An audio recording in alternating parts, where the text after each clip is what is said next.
The Kosovar MonStar, the beast from the European southeast, the Counter-Strike Shaqiri. Maybe scrap that last one, but realistically, these nicknames are all coming down the pipeline of Makazze's future. This guy is absolutely nuts. What's hilarious to me is that I'm constantly bombarded by comments about Kyosuke, about how he could be the immediate upgrade that every single roster needs when they lose a star rifler. Kyosuke this, Kyosuke that. I should not be hearing all of this about one of these players and absolutely nothing about the other. People have got a bit insane on this front. Now, Makazze for the past 6 to 8 months has absolutely skill diffed the entirety of Tier 2 and Tier 3. He's played up against almost everyone, NAVI have beaten them all, and he has given them all a taste of his 1.3 rated rifle play. It has been outstanding to watch, and frankly, borderline scary how good NAVI Junior have been able to play, and how impressed I've been with the man leading the way. NAVI Junior do play a relatively detailed style with high-level utility usage and setups, some little complexities left, right, and center. They're basically the most pro-ready academy side we've seen since the best days of Mauser XT. So let's dive into what exactly makes Makazze such an impactful rifler and a top prospect going into 2025.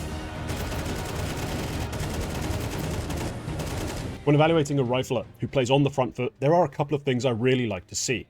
Fast and accurate flicks, and very consistent, solid crosshair placement. There are little details I also do like to dig into, but let's start with these two big basics that make up the majority of what goes into winning the fights Makazze is going to be taking, round in, round out. He is incredibly rapid with his crosshair adjustments, and well, damn it, does he need to be. Now, he is the point of NAVI Junior's spear, thrusted hard and often into the teeth of opposing defenses. Makazze accounts for an opening kill or death in 30% of rounds for NAVI Junior this year, and that number goes even higher, up to 36% on the T side. Having a sluggish wrist is not an option for this young beast. He has flicks on flicks on flicks, enabling this playstyle, and we see it all over the place in the demos. As far as the quality of these adjustments, Makazze is very impressive. Maybe not the #1 player I've ever profiled on this show, but on this show we talk about some of the very strongest rifle prospects in the scene, and honestly throughout all the history. I mean, we're talking guys like Boros, guys like Kyosuke, who are mechanically already on that next level. And he's so close to them, he's in touching distance of them when it comes to flicking his crosshair onto opposing heads. Now, the second key I mentioned was crosshair placement, and here again, I'm very satisfied. Now, as a frenetic, high-paced player, he doesn't have time to do those very slow, methodical sort of little adjustments, locking into next angles. He's got to be a lot more frantic about it, but still, after coming through a lot of these frags, I do say he does a great job of keeping his crosshair head height and on the correct angle. He does it at a far higher pace, so you kind of have to watch the game, really focus, maybe even slow down the demo just to see all these different adjustments, but he does make them incredibly well and with a very high level of precision. Now, one of the details I do like to look into is spraying, and it's a bit of a mixed bag here because Makazze in close to mid-range is near enough perfect, and I'm very happy with that. Now, there were a couple of long-range sprays that got a little botched, a little tight, and this is something I also complained about in NPL's demos, especially on the M4. Just something that a lot of players, young players, seem to struggle with. Don't be too afraid. It's not that big a red flag, but it's just a little something that I have to point out because when I'm comparing them against some of the mechanically sharpest players I've ever watched, it's going to be a noticeable difference. Now, specifically aiming at a long distance, not spraying, aiming, getting that cross in the right place, he's fine. Absolutely no worries. So that would be, for me, a bigger concern, especially on an entry player. But seeing as he is able to snap to heads even at a great distance, we'll give him the pass on the mechanical control side. These two details are things that often separate just a good prospect from a really great prospect, and he's got one of each. He's got a positive, a slight negative. All right, let's chart these mechanics. Explosively, this guy's amongst the elite.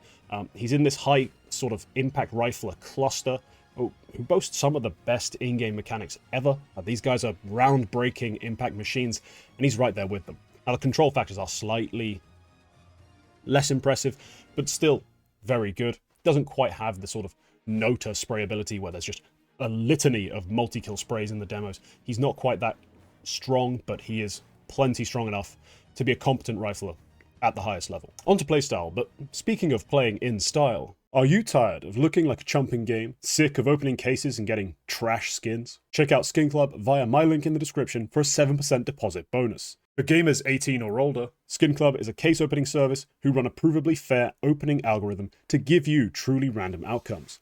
Skin Club's battles mode has been upgraded, adding new things like crazy, team, and share modes just to make every roll a little more intense and a little more fun.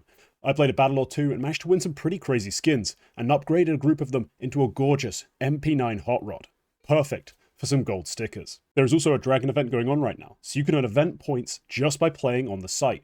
These points can be redeemed for cases, skins, and entries into huge giveaways. Skin Club accept a wide variety of payment methods, from cards and PayPal to skins themselves, as well as a range of crypto coins. Remember to play responsibly using the self-care tools provided, and use my link in the description to get a 7% bonus. A big thank you to Skin Club for supporting my channel. Alright, now back to Makazze. The T side.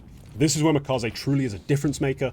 Despite having a negative KD differential across the year, a lot of key rounds on the T side are won off the back of just 1 or 2 opening kills, which is exactly where he shines, and it's exactly what's created this sort of entry meta, despite the real fact that entry frags are hard. When you do win them, you win rounds, and winning individual gun rounds leads to usually winning another one and another one based off ecos, broken economies. This is why these guys are dominating the meta. On the T side, I would like to lock in on Ancient as sort of the iconic map, the go-to for Makazze and his brilliance on the openings front. NAVI Junior do play this map a lot, and to great success, and without a doubt, Makazze is a key part of it. The majority of Makazze's focus on the T side is around mid. It's critical map control, and quite often a difficult fight to take, with a lot of angles to check, be aware of, and util flying around. His standard utility set for challenging mid is quite simple. A molly for heaven to reduce the number of spots the CTs can move into, prevent any double holds on the mid smoke or the mid push, and also deny sort of the top lane control, as the lane sandwich can be a very, very difficult thing to deal with when you're on T side. A nade to then pop open the bottom mid smoke the CTs like to throw, and then with that open smoke, there's usually a high flashbang from a teammate, allowing Makazze to then go looking for a mid fight. This is where the round sort of transitions. If there is a fight to be taken, it becomes a brawl. Otherwise, it then goes into a more slower take, and potentially even a lurk. Let's see how the util then follows up, because usually we then get a smoke to get close donut sort of obscured, followed by a walk to Red Room. This is quite a consistent path for Makazze, and I'll explain why. Gaining control of Red Room is to deny key CT rotations. Isolating himself there, or isolating fights in there, allows Makazze to become a win condition after the initial opening brawl. Whether he gets a kill immediately, or simply holds the space and gets the info for his team, NAVI Junior can then run whatever kind of strat they want off the back of it. This is really critical to NAVI Junior's playstyle across a variety of maps. Allowing Makazze to take space and then hold on to it means the rest of the offense can flow into the mid to late round and execute with conviction. Let's focus a bit on what Makazze can do in the mid to late round. As a trader and a sort of mid round player, kind of closer, Makazze is really effective, although not too often called upon. He usually does the early work, and then for the mid to late round, they tend to switch their focus. This is where Krabany and the Oppa Symmetry, or I don't know how to pronounce that otherwise, are more likely to get a shot from somewhere else on the map, because once that initial punch has landed, somewhere comes a counterpunch. From somewhere comes a little adjustment. A little gap opens up, and that's where these other lurks, these other contact fights can be taken and won. This is a part of what makes them such an effective T-side, being able to just pluck defenses apart by shifting focus onto the extremities after the initial map control has been taken.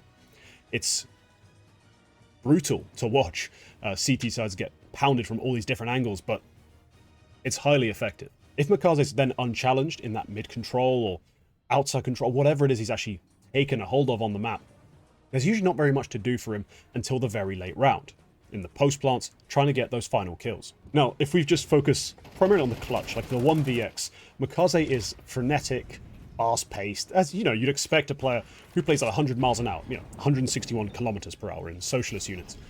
He doesn't have a deep repertoire of clutches to pick from. Like, let's be real, playing like this doesn't often lead to a whole long list of victories, but he does have a couple, and this one is perfect. Like, this 1v3, that actually is an ace over the course of the entire round, is all over the place. He's changing angles, constantly just looking in different places. The mechanics are all pretty sharp, but the composure and decision-making probably is a little bit off. It's not quite Clutch King-esque, but it's effective as he's able to land the shots and bring it home. We just don't expect this to work time and time again. I would care more about this if it bled into the regular post plants, the 2vx, 3vx, 4-on-4 type post plants, but in these situations, he seems rather comfortable. He's happy to sit in the right spots, take easy fights, trade his teammates, and help things just get over the line as they naturally should, rather than trying to push the pace still and force another fight. He's happy to let the game come to him. This makes him all in all a pretty solid T-side player. He takes lots of map control. He's really a problem, a thorn in the defense's side. He's got match-winning impact time and time again, whilst also staying consistent when the team needs him to be in the late round. No silliness, no mess, no fuss. Just an overall quality rifler. On to the defensive end, where Makazze is still fragging out, although not dying anywhere near as much. This is because he's still taking an above average amount of opening attempts, but they're far cleaner, and also far easier to win than the fights he's having to force himself into on the T side. For the defensive end, I'm going to lock in on Nuke. Now, this is one of the more complicated and interesting sort of maps to analyze for a star player on the CT side, so we're going to dig into this because it is one of his best rated CT maps, and figure out exactly what he's doing to get his numbers up and win this many rounds. Our primary focus is going to be outside play, as we kind of expect from a young, aggressive star. Now, the standard utility set that Makazze throws can vary a little, though we are almost never without this box Molotov just to deny free T space. After that, he'll throw a flashbang or a HE and take his position. In the context of positioning, we see the recurring themes of Makazze on the defense. He's always down for a scrap. I do appreciate the restraint shown in some of these half-buys and anti-eco rounds, but generally, he is going to be looking for a brawl and looking to hold on to the space with his life. Now, the way he does this is actually quite varied and almost choreographed. There's some aggressive, outright fights, as you'd expect from this sort of hard entry brawler, but also some really interesting multiplayer, like utility combos to try and set up opening frags and little advantages. In this example against OG, Makazze starts the round by throwing a smoke to block the T-vision of Yard. The standard Molotov then follows, as well as a flashbang to keep them guessing. This is of course useful to sell a more aggressive positioning and perhaps stall out any fast outside play as they search corner by corner for Makazze. Now, what he's actually done with this util is get himself into garage, sort of laying the trap. After everything he threw clears, the T-side wall goes down. And now the T's, expecting a forward position, expecting some kind of aggressive challenge, pop their own wall of smokes to look towards the blue boxes to try and find out where Makazze's trying to fight them from. He does have a tendency to pop the smokes and go looking for fights anyway, so they thought they'd try to catch him out. Instead, this is what triggered the trap. Simtree throws a flash into the T-smokes from hell. It pops just before Makazze's nade blows open these smokes that had only just reformed. Biku is left doing the flashbang dance, allowing Makazze to mow him down. Makazze then doubles up, of course, just to finish the round off. Now, they do also like to throw in some outright set plays to get Makazze more aggressive, like this 3-man push towards ramp. This stuff isn't particularly common. As I said, he is more standard towards outside, looking for fights there, but it's certainly a variation they like to throw in on a variety of maps where they will go aggressive as a unit, allow Makazze to sort of lead the way. Now, we see these tendencies across the entire map pool, be it Makazze using standard util sets and then holding onto a space, be it set plays in his usual areas trying to create opening advantages, or even those shifts of focus where a big group will attack one side of the map, one area as a unit. They are always trying to open up rounds with an explosive multi-kill to just end things outright before they have a chance to get nitty-gritty and complicated. Now, aside from these initial engagements, what happens when the T's don't actually challenge Makazze? When they actually do finally hit a bomb site and he has to rotate? Well, he does rotate very swiftly and usually likes to immediately go take a fight. Now, of course, he can swing in, get a multi-kill, win a round, but it also leads me to one of the few negative aspects I have about his CT style, which is he will get very committed to just going into a position and having it out. He will try to brawl, he will try to win the round himself, he will try to stick in a spot that is quite tradable just because he knows he will get contact and be able to find a kill. Now, these sorts of all or nothing commitments aren't necessarily him frag hunting, they're more him trying to win rounds, which isn't something you can overly criticize, but has to be brought up as a sort of weakness. If you know the sorts of areas Makazze likes to move into to try and take these brawls, you can very intentionally try to trade him out, and at that point you've dealt with one of the biggest threats to your team straight up. So a little less of this would be ideal. Slightly more restraint, I think, when moving into certain areas would allow Makazze to stay alive more in rounds and show off that rifle play in the post plants. On the CT side, Makazze retains much of his round-winning impact that he brought whilst on the offense. He's a player that's highly active and critical to his team's success. Whilst I would like more polished certain well, especially decision-making areas, certain focuses on positioning, I can't deny his effectiveness. This team wins game after game after game, and he's usually leading the way on both sides. Let's chart his overall playstyle.